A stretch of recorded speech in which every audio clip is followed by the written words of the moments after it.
Miss Parks, are you a witch? Yes, I am. Is there a law against that?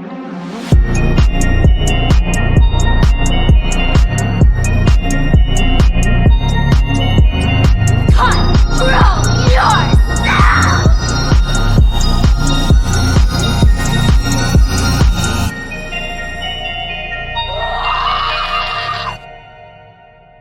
Bonsoir, créatures de la nuit, et bienvenue dans le Grim Girls Podcast, le podcast où on parle de films d'horreur, de personnages féminins et de thématiques liées à celles-ci.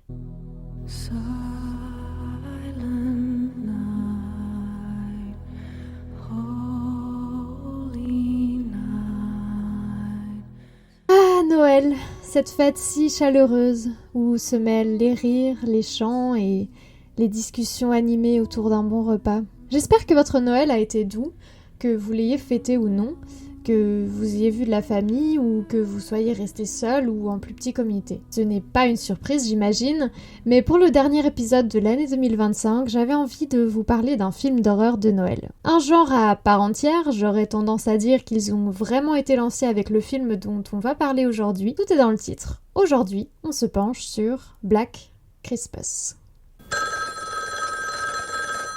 A high school girl's been murdered. Mr. Harrison's daughter is missing. And now at the house where she lives, the other girls are getting obscene phone calls.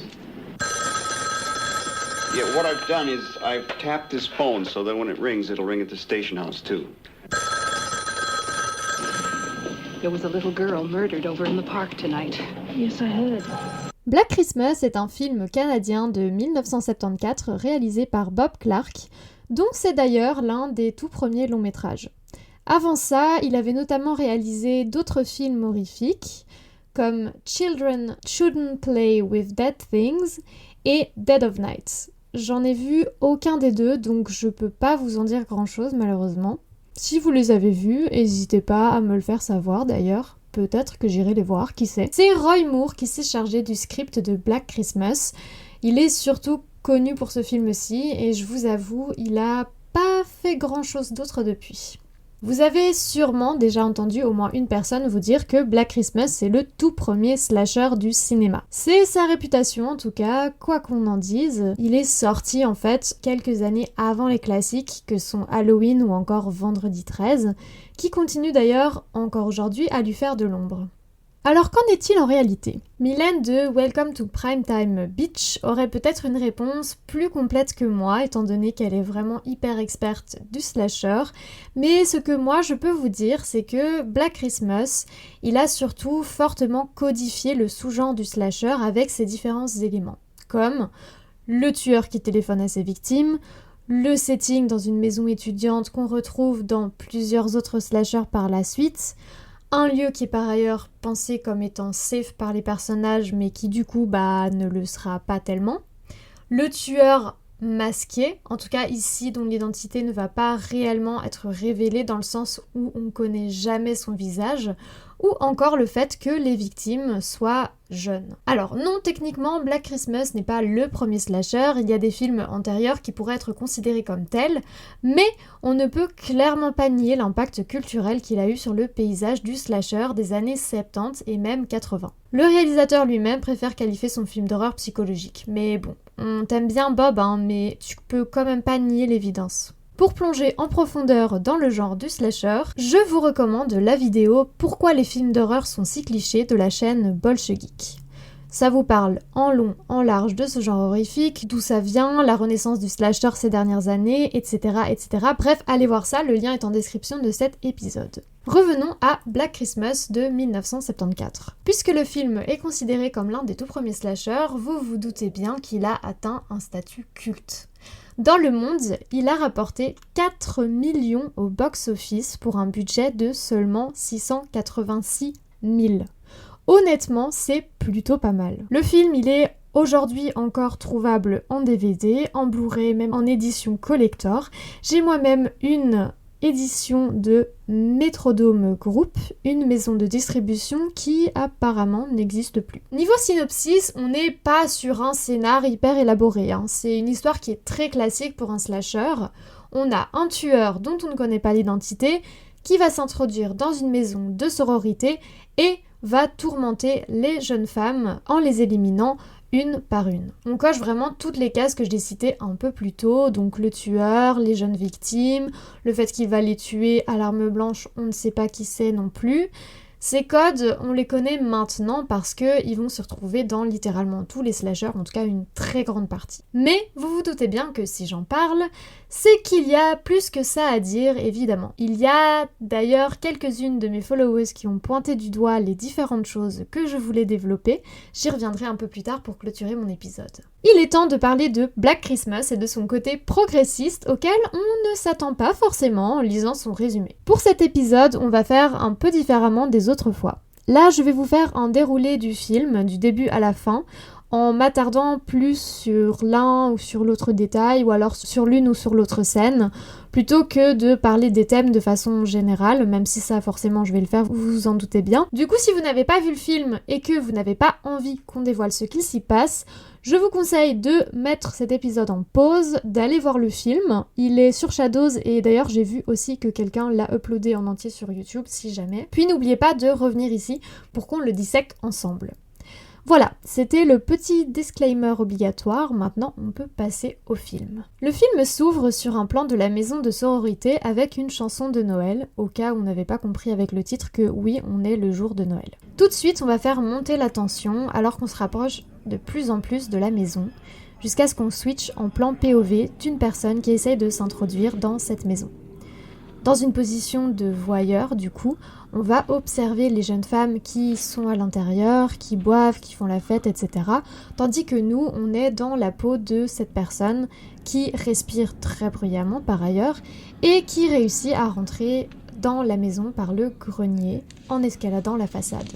On peut voir ses mains blanches, parfois ses pieds, mais jamais son visage puisqu'encore une fois, on est cet intrus. C'est par ses yeux qu'on découvre la maison pour la première fois. Cut sur les différentes étudiantes qui font la fête au rez-de-chaussée. Elles boivent, elles discutent, elles échangent des cadeaux, et évidemment elles se font appeler par un inconnu. C'est Jess, notre protagoniste, qui répond au téléphone. On se rend vite compte que ce n'est pas la première fois qu'elle reçoive ce genre d'appel anonyme, puisqu'elle interpelle les autres en disant que c'est encore lui, le pervers. Hello? Hello? Hello? Hey, quiet! It's him again! The Mona! Et effectivement, pervers il est puisqu'il harcèle avec des commentaires sexuels vraiment très crus.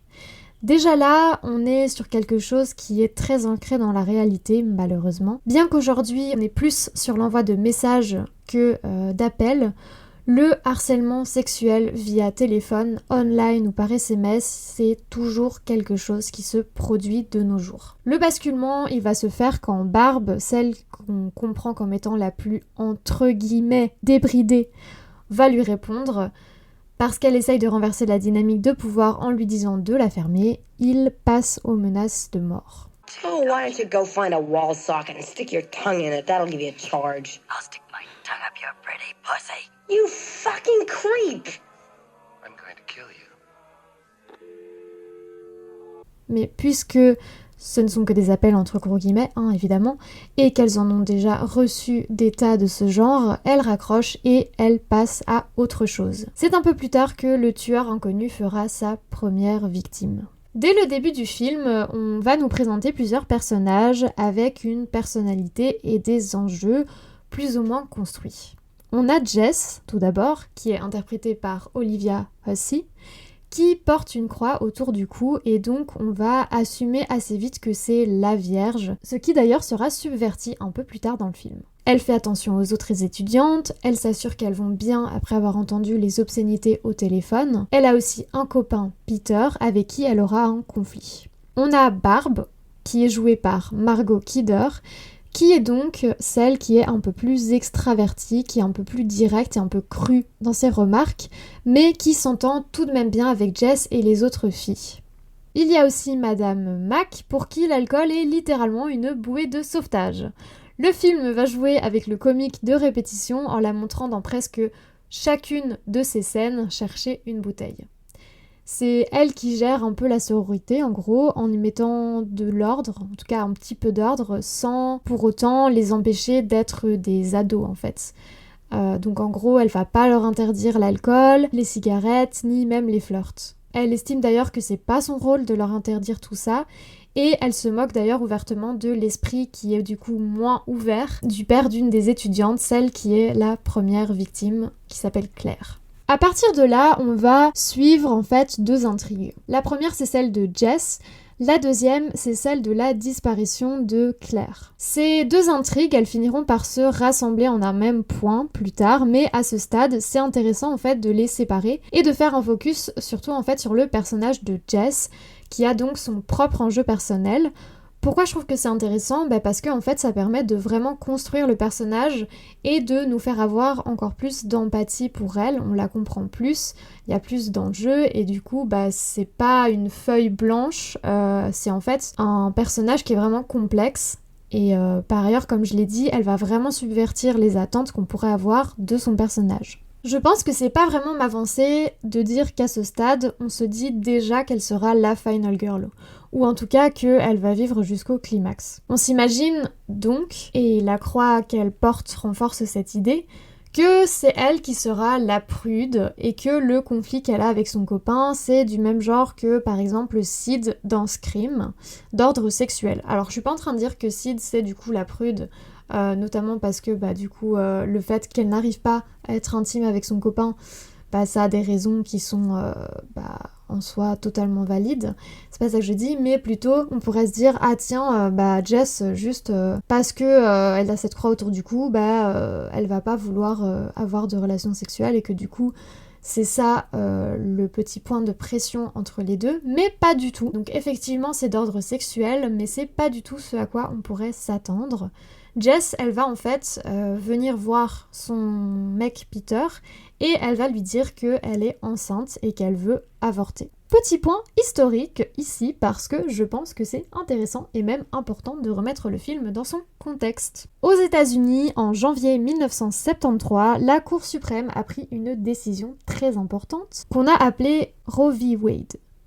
Roe v. Wade protège le droit des femmes à avorter et concerne les 50 États, bien que les raisons des avortements en question soient tout de même encore contrôlées à ce moment-là. À savoir qu'avant 1970, soit depuis 1910 en fait, d'après mes recherches, l'avortement dans chaque État du pays était considéré comme illégal, avec de très fines exceptions qui devaient par ailleurs être décidées non pas par les femmes qui voulaient avorter, mais par les médecins, majoritairement des hommes donc. C'est pour ça qu'on parle de Roe v. Wade comme quelque chose d'aussi important dans l'avancée des droits des femmes. Pour rappel, Black Christmas il est sorti en octobre 1974 aux États-Unis, donc 1 an et quelques mois après cette décision. Je sais pas ce que vous en pensez, mais selon moi, c'est vraiment très fort d'inclure ce genre de storyline dans son film, surtout aussi peu de temps après cette réforme majeure. Jess, elle est donc enceinte et elle désire avorter. Non seulement elle annonce de façon super directe à son mec, mais elle va affirmer sa décision, elle va lui dire qu'elle va pas changer d'avis, que sa décision est prise. Et évidemment, Peter il va essayer de la culpabiliser, de lui dire qu'elle ne peut pas prendre cette décision dans son dos, qu'il a aussi son mot à dire, bref, il va essayer de la faire changer d'avis. Jess, elle va rester sur ses positions, mais elle va quand même accepter de le voir plus tard dans la journée. On passe ensuite à l'autre intrigue, celle de la disparition de Claire. Son père, son copain et Barb se rendent au poste de police pour signaler la disparition qui, eh oui, ne sera prise au sérieux que quand le copain de Claire va venir taper du poing sur la table. J'aime beaucoup le fait qu'on inclut un agent qui est complètement à côté de la plaque duquel Barb va vraiment se jouer. Le film, il va pas dire à cab pour autant, mais il va quand même un peu se foutre de la police, surtout de cet agent-là.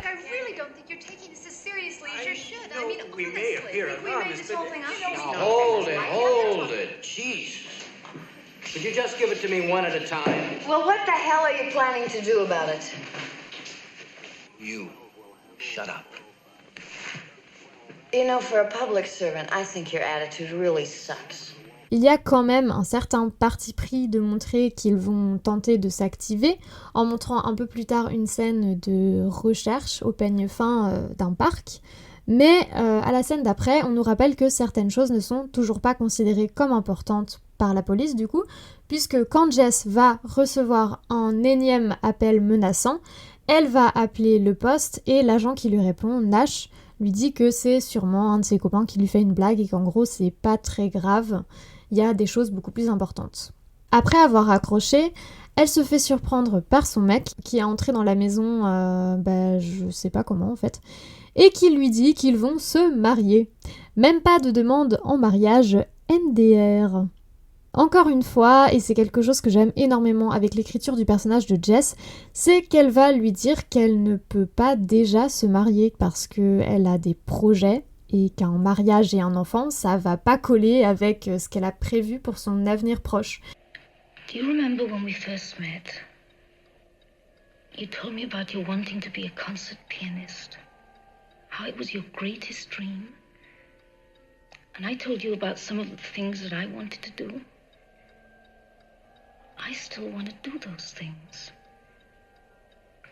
You can't ask me to drop everything I've been working for and give up all my ambitions because your plans have changed. Donc ça se voit clairement que Peter, il n'a pas du tout cette notion-là, il va pas du tout se poser la question de tiens, qu'est-ce que ça fait en fait d'avoir un enfant aussi jeune? Non, pas du tout. Donc non, Peter, pas de mariage pour toi. Peter, il incarne encore une fois le camp pro-life en accusant Jess d'être une tueuse de bébés. Il devient ensuite violent et la menace en lui disant que si elle se fait avorter, elle va le regretter. Il part ensuite de façon absolument dramatique, mais pourtant on a quand même cette tension, cette peur qui revient. Les hommes qui frappent ou même qui tuent leur copine lorsqu'elles décident d'avorter, c'est réel. C'est déjà arrivé, ça arrive toujours et ça arrivera encore. Le changement de ton entre la proposition de mariage et la menace rappelle celui du début, l'appel du pervers qui passe des commentaires sexuels à menace de mort également. Les personnages y sont pas nécessairement mis au même niveau, mais ils sont du coup plutôt comparés et c'est d'ailleurs pas la première fois et la dernière fois dans le film que il va y avoir des petits rappels entre du coup ce tueur mystérieux et le copain de Jess. L'un des supérieurs du poste de police va décider de prendre au sérieux les inquiétudes de Jess et il va mettre les appels de la maison sur écoute. En plus, ils vont poster un de leurs agents devant la maison, ce qui devrait être plus safe pour les étudiantes, ce à quoi elles ne croient évidemment pas d'ailleurs, et à raison puisque on le sait, mais la menace elle provient de l'intérieur de la maison. Le tueur il continue de tuer les jeunes femmes une à une, et grâce au traçage, la police se rend enfin compte de ce fait et alors qu'il était censé la fermer, Nash révèle à Jess qu'effectivement le tueur est à l'intérieur. Au lieu de s'enfuir, Jess attrape un tisonnier et monte à l'étage pour affronter la menace. Elle découvre ses amis décédés et entre en contact avec le tueur. Tueur dont on ne verra ici que la silhouette et l'œil, dans un plan qui est super intelligent. Je trouve que quand on voit ce plan, en tout cas une photo de ce plan sur internet, ça va pas forcément être très flippant, mais dans le contexte du film, ça marche super bien. En le recherchant dans la maison, elle tombe sur Peter, qui, encore une fois, a réussi à entrer de façon beaucoup trop simple. Qu'est-ce qu'il fait là, vraiment ? Ça explique notamment qu'elle ne lui fait pas confiance, surtout que la dernière fois qu'ils se sont vus, il la menaçait. On a un cut où on suit les flics s'introduire dans la maison et ils retrouvent le corps de Peter. On peut deviner qu'il l'a attaqué et qu'elle s'est défendue. Les flics concluent que le tueur est bien Peter et font évacuer les corps, le sien compris. Jess, elle est mise au lit, inconsciente. Il la laisse à l'intérieur de la maison, seule, mais quelle bonne idée. Il fait noir, la caméra se balade à travers la maison.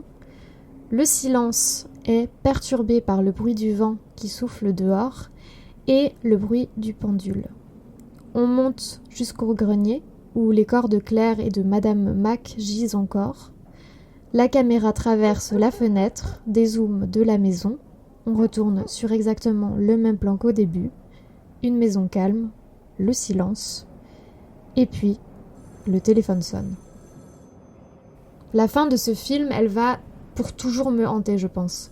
J'ai eu des énormes frissons la première fois et je pense que j'en aurai toujours autant à chaque fois que je regarderai ce film. Il y a encore quelques trucs que j'ai vite passés et sur lesquels j'aimerais revenir. Premièrement, j'aime énormément la fin.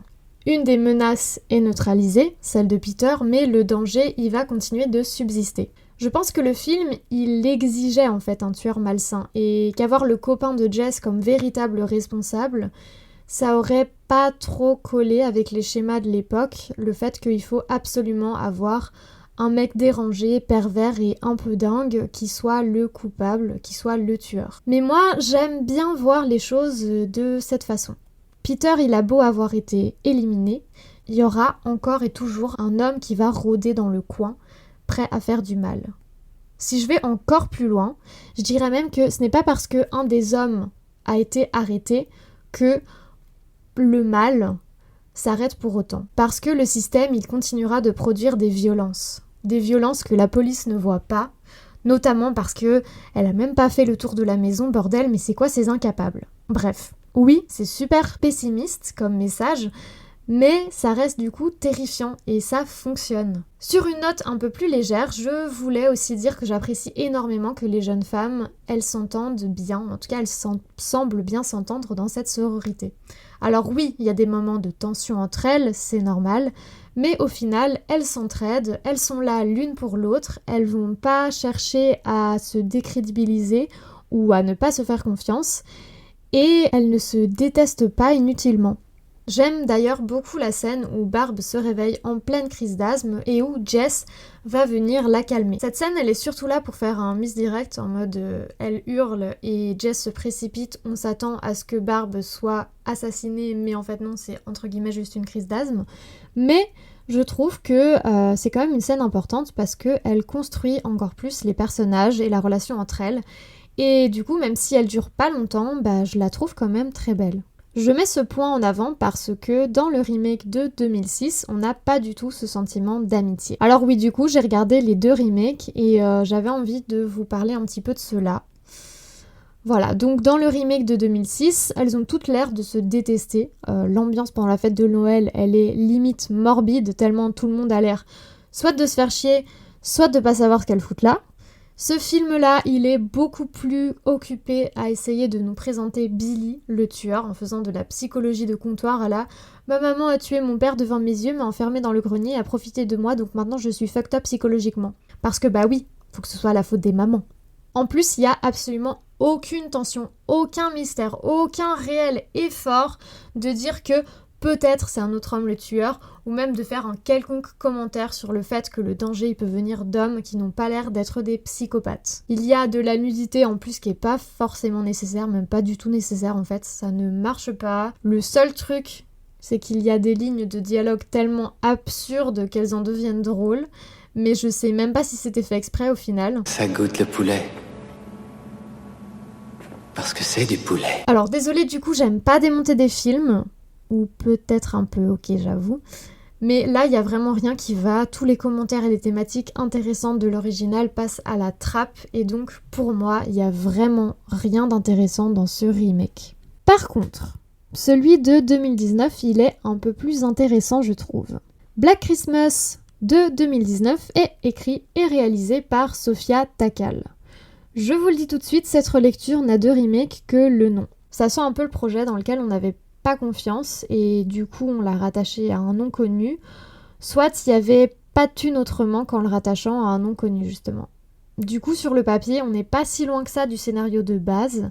En fait on va avoir des jeunes femmes étudiantes qui cohabitent, qui vont se faire en fait harceler et tuer une à une, mais honnêtement on est plus proche de The Craft Legacy que de Black Christmas de 1974, surtout dans sa résolution. Déjà j'ai plutôt bien apprécié la scène d'intro. On a une jeune femme qui marche dans la rue, il y a un homme qui marche derrière elle et il semble la suivre.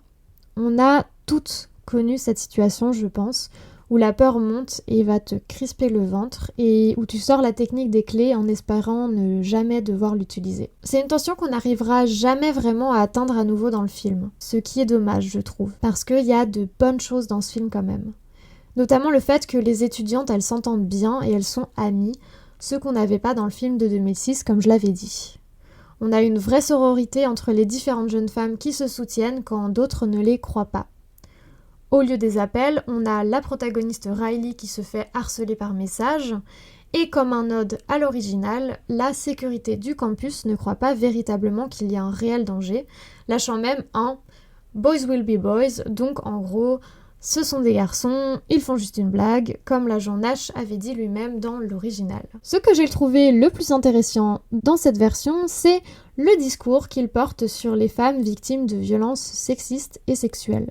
On comprend au fil du film que Riley a été agressée par un type de la fac et que lorsqu'elle a essayé de le dénoncer, beaucoup de personnes ne l'ont pas cru. Elle le dit d'ailleurs, mettant en avant le fait qu'à l'époque, et encore actuellement, la parole des femmes est constamment remise en question.